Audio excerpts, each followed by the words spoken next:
ಸಾದಿಕ್ ಅವರು ಕೂಡ ಟಿಕೆಟ್ ಕೇಳಿದ್ರು, ಅರ್ಜಿ ಹಾಕಿದ್ರು. ಆದ್ದರಿಂದ ಅವರು ಕಣದಲ್ಲಿ ಉಳಿದಿದ್ರು.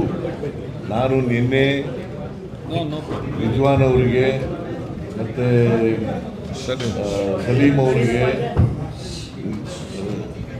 ಇವರು ಎಂಥವರು ನಜೀರ್ ಅವರಿಗೆ ದಾವಣಗೆರೆಗೆ ಹೋಗಿ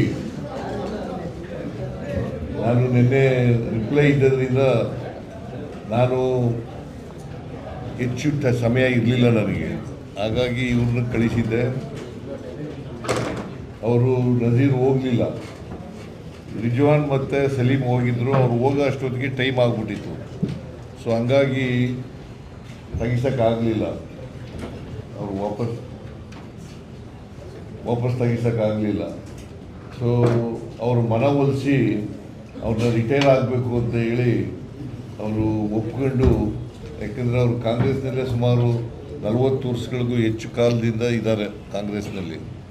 ಕಾಂಗ್ರೆಸ್ಸಿನ ಕಟ್ಟಾಳು ಅವರು, ನಿಷ್ಠಾವಂತ ಕಾರ್ಯಕರ್ತ.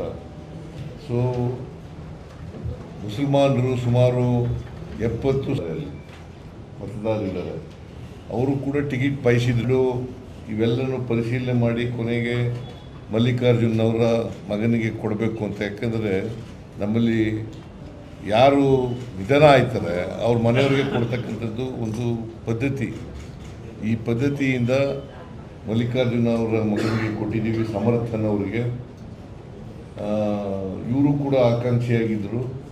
ಇವರು ಈಗ ಇವತ್ತು ನಮ್ಮ ಚುನಾವಣಾ ಸ್ಪರ್ಧೆಯಿಂದ ನಿವೃತ್ತರಾಗಿದ್ದಾರೆ. ನಿನ್ನೆ 11 ಜನ ವಾಪಸ್ ತಗೊಂಡಿದ್ದಾರೆ, ಅವರ ನಾಮಿನೇಷನನ್ನು ವಾಪಸ್ ತಗೊಂಡಿದ್ದಾರೆ.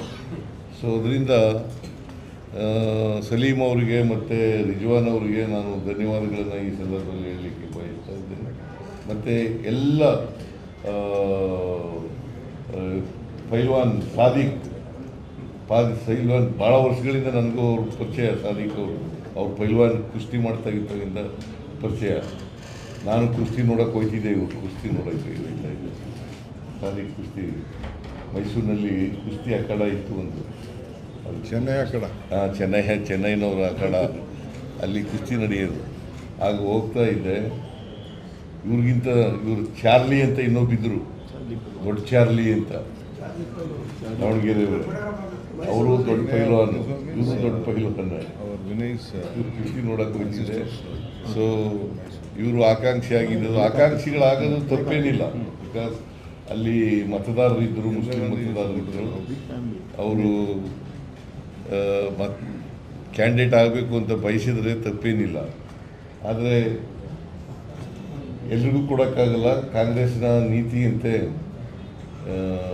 ಯಾರು ಮರಣ ಹೊಂದಿದ್ದಾರೆ ಅವ್ರ ಮನೆಯವರಿಗೆ ಕೊಡೋದು ಅಂತೇಳಿ ಬಾಗಲಕೋಟೆಯಲ್ಲಿ 2 ಬೈ ಎಲೆಕ್ಷನ್ಗಳು ನಡೀತಾ ಇದ್ದಾರೆ.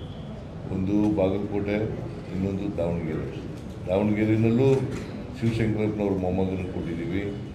ಆಮೇಲೆ ಮೇಟಿಯವರು ಕಾಲ ಆದರೂ ಅವರ ಮಗನಿಗೆ ಕೊಟ್ಟಿದ್ದೀವಿ, ಕಿರಿ ಮಗನಿಗೆ. 2 ಕಡೆ ಗೆಲ್ತೀವಿ.